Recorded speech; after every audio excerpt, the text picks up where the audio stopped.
From Fox 8 Sports, this is the Black and Gold Review Show, sponsored by your Southern Quality Ford dealers, home of the best-selling truck 41 years straight, and the 2018 Nissan Titan, backed by America's best limited truck warranty.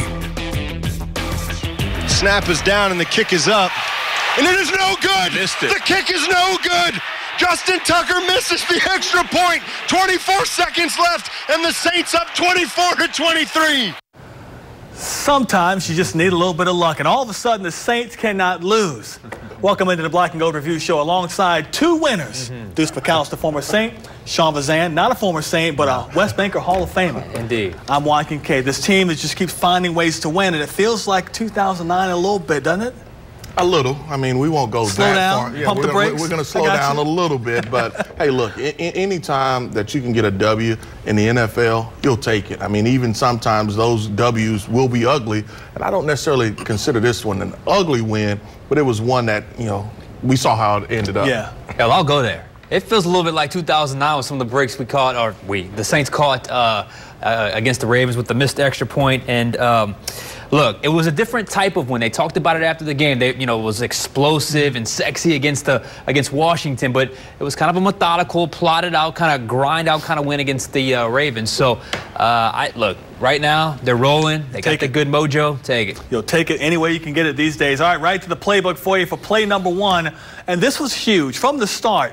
Opening drive, Peyton's aggressive approach was clear how he wanted to play this game. Take it right to the Ravens. It was definitely a clear how he wanted to play it, and I think that was also being on the road, playing against a defense of that caliber. There was only the question of how many legitimate chances you were going to get, and so when it was close, he was going to go for it. Yeah, and I liked it.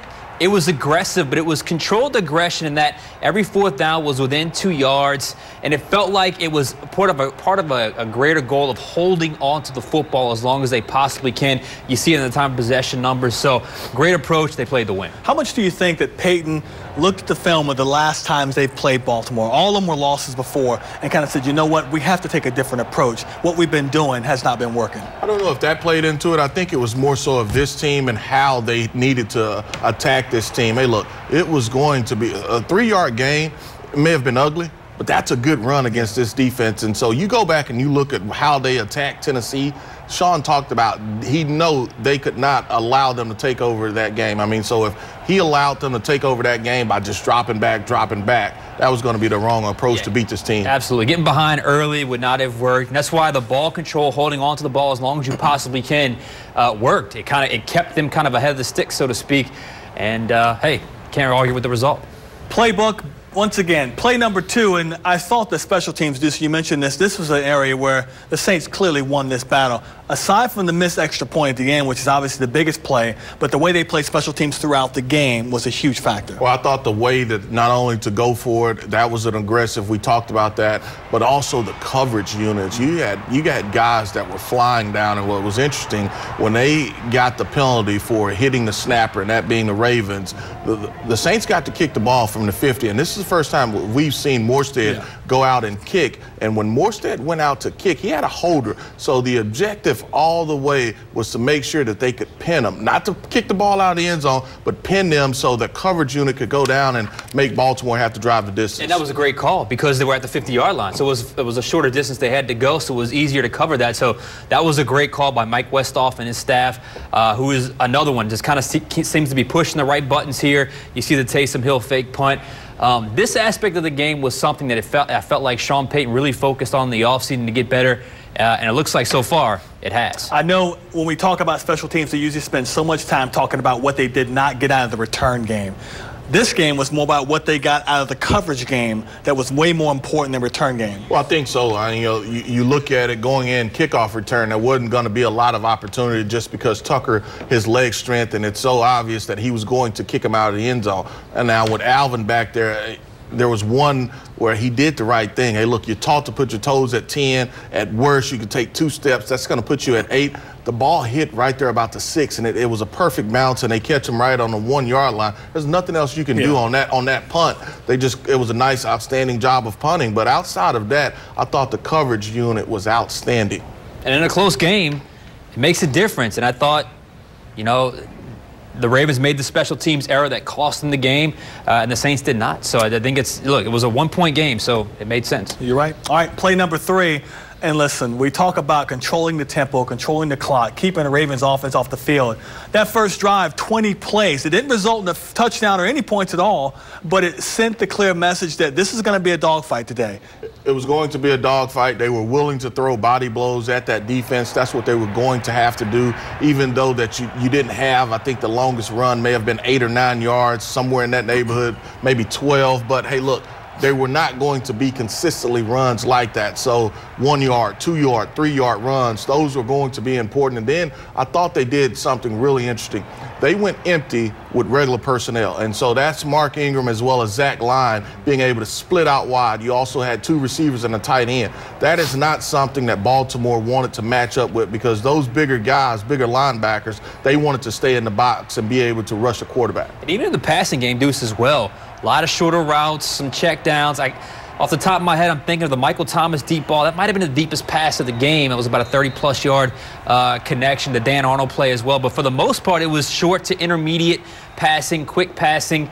Didn't want them to kind of get into those exotic blitz packages. And when they did blitz, Drew was a pro about it and was able to shake some sacks and really made some key plays in that area to kind of open the gates, so to speak, in that second half with that pass to Michael Thomas. So I think overall, look at time possession, 33-31 for the Saints, 26-29 for the Ravens. When you're playing a team like this, to hold the ball for, 7 minutes longer, I think that makes a difference. I think it's always interesting, Sean, how Sean Payton is able to change his game plan up so drastically. It's a little bitty things, but it seems like this is a totally different game plan for Baltimore than they would have run against Washington or against Tampa Bay or against Atlanta before them, and maybe against any other team going forward here. Well, look, offensive game planning wise, since 2006, I'm not sure there's anybody better and has been more consistent as far as getting an offensive game plan together to face an opponent, whatever you have to do, than Sean Payton. So that's where, more than any other part of his coaching ability, to me, that's where he's number 1. All right, play number 4. Brees' big day. We'd be remiss if we didn't mention that, look, there was only one team he hadn't beaten in the NFL, and that was the Ravens. He finally got that done, and he wasn't spectacular doing it, Sean and Deuce. 212 yards passing, just 2 touchdowns, that 114.9 passer rating. He was efficient once again. He completed most of his throws. He didn't make any bad throws, and again, didn't throw the interception on a day where he got 500 touchdowns. So he accomplished a lot without having to do a lot. Well, the one thing that you hear, or he even admitted, was having to have operation at the line of scrimmage, having to call plays at the line of scrimmage. That was all Drew. And so for him, one, he's got to identify the coverage. He's got to understand where the pressure is coming from and what the coverage behind that pressure is doing to him. And so Sean talked about the sleepless nights that he had, and that was all game planning that they had to be able to understand, to be on the same page, and Drew be comfortable. One of the other things when you look at it is, how can we get this ball to our playmakers? You know, whether it's on the perimeter, whether it's finding a matchup where it's Dan Arnold on the safety, Weddle, Dan Arnold, this is only his second week of being active, and, they go to him in a big moment like that. So I thought Drew did an outstanding job of just handling the game plan.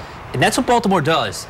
They get you they get in your head. You think a blitz is coming from one way, so you go to your hot route the other way, and all of a sudden they're dropping a guy in the zone right there, and you get pick sixed. Well, that didn't happen with Drew. He seemed to stay at one step ahead, and when he had to make an individual play, like the throw to Michael Thomas, like the throw to Dan Arnold early in the game, where he had to shake a sack, he was able to do that. So I think all in all, I mean, the stats don't show it, but this was one of Brees' better games of the season. I think you're right. And you think about the games they've lost in the past against Baltimore, it's always come down to a second half late interception from Brees. It's kind of changed the game, and he was mistake-free yesterday. All right, play number 5. They weren't great, but the defense does just enough, and it really is most times what we're asking them to do.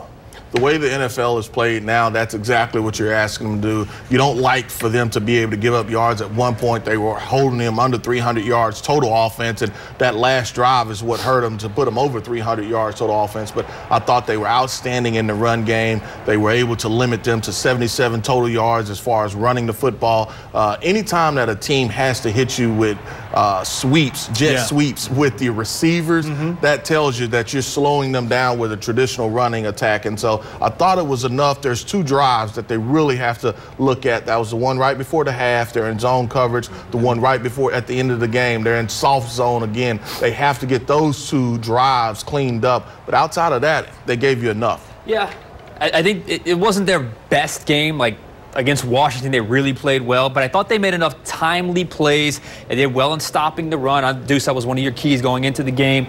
The Crawley PBU, where he comes across and knocks the ball away from Hayden Hurst. The Okafor sack. The Okafor kind of batted a pass down at the line of scrimmage. They made timely plays when they had to. And that's how they got out of there with the win. And you saw Lattimore almost had an interception in the end zone, if not running into his own player. I thought they played pretty well back there. Obviously can always be better. Coming up, the Saints are constantly finding different ways to get the most out of Sean's man, Taysom Hill. Sean will break down how they used him effectively against the Ravens. Plus, you have questions about how Alvin Kamara and Mark Ingram are being used. Who better to answer that question than our resident running back, Deuce McAllister? That's next.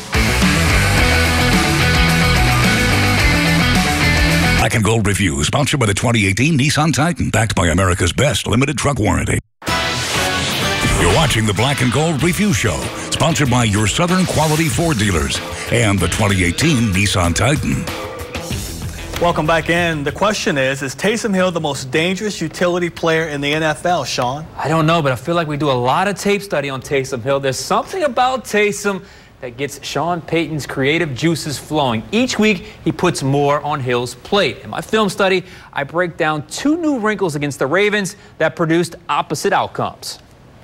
The first wrinkle with Taysom did not work. In fact, Sean Payton called it a lead balloon. Pre-snap, the Saints given the appearance of a standard zone read between Hill and Alvin Kamara. But instead, they went option right, which ended in a fumble.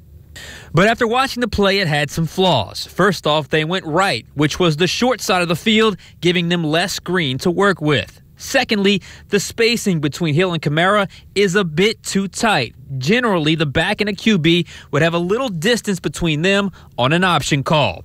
That spacing had an impact on the pitch. By being so tight, the ball got on Kamara quicker than he anticipated, and it went through his fingers for the fumble. Though the play didn't work, if executed correctly, it can be effective. Watch number 48 for the Ravens. He has Hill, a proper pitch, and Kamara would have had enough space to get the first down or even score. The other wrinkle came in the fourth quarter. This time, Taysom Hill was lined up as the tailback with Drew Brees under center and Kamara going in motion. The Saints have never used this personnel for this formation. You can see the confusion in the Baltimore secondary before the snap. Then Brees takes the snap, fakes the jet sweep to Kamara to hold the backside, and tosses it left to Hill.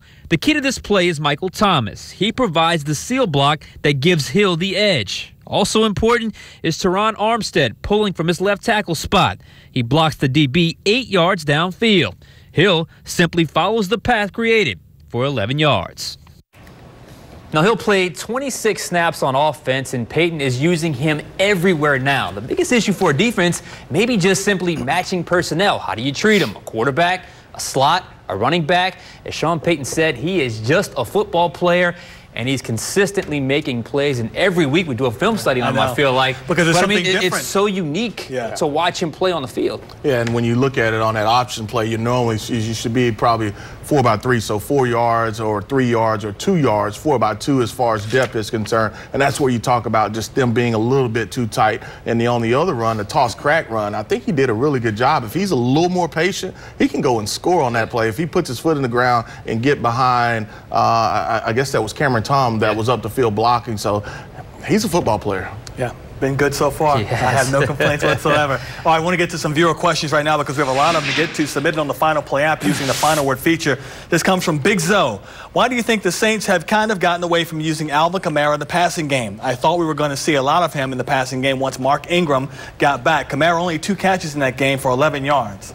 I think it's because you understand and know teams are focusing on him. When you go back and just look at that film study, there were at least three defenders that were going with him, 1 safety, 1 linebacker. There will be games where he may be the decoy, and I don't want to say that was the primary reason he didn't get a lot of looks, but for them, that was perfect because the targets, his time is coming, but also they have other playmakers. Yeah, to me, this is a sign of respect. He gets so much attention when he goes out on a route. It sounds like and looks like teams are saying, okay, if they're going to beat us, it's not going to be with 41. So I just think it's more of a sign of respect, but I wouldn't worry about this too much. He's going to get his catches. He's going to get his touches in games from here on out.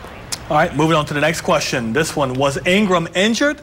Didn't see much of him in the second half. That from Keith and Homa. Ingram only had 12 carries for 32 yards, while Kamara 17 carries, 64 yards and a touchdown. No, he was not injured. I think it was how the game was playing out. They wanted to be able to use him, but also you have to understand it was the matchups. When they went empty with regular personnel, it was Mark and Zach line. When they went 3 receivers or Taysom Hill and Josh Hill, it was normally Alvin Kamara in the game. So he wasn't injured. It was just how the game was playing out. Yeah, and the Ravens have that. They said it before the game, a lot of bigger body defenders. So you'd think bigger body on bigger body with Ingram may not be the best matchup. So perhaps keeping Kamara on the field late in the game was a better matchup for the Saints. And obviously it produced a winning result. So I don't think you can argue with it. At the end of the day, all that matters is if you win the game, no matter who's on the field. All right, up next, we shift to the defensive side of the ball where questions were asked between Von Bell and Marshawn Lattimore. We'll examine the secondary's communication issues. And still to come, the long-awaited rematch of last season's divisional round, Saints-Vikings, same venue, same Super Bowl aspirations for each team. We've got your first preview next.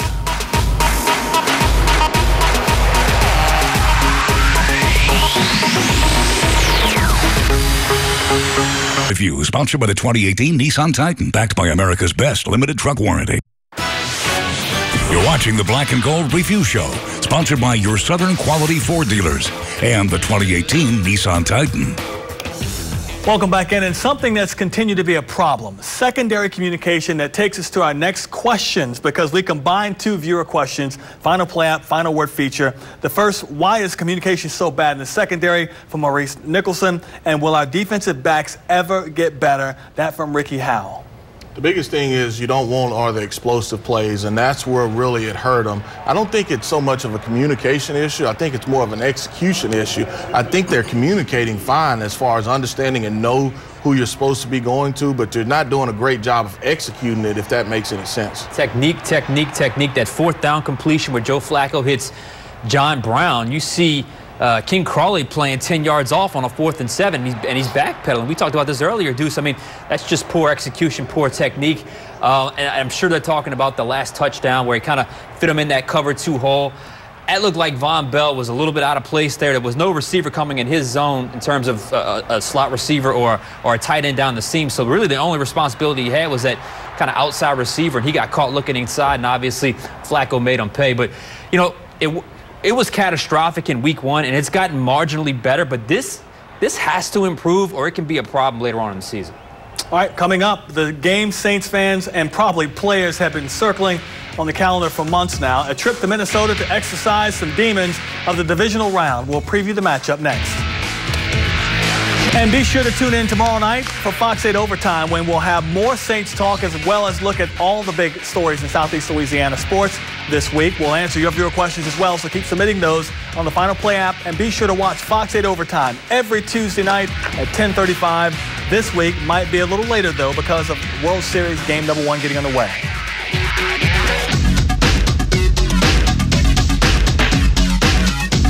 Black and Gold Review, sponsored by your Southern Quality Ford dealer, the best-selling truck 41 years straight.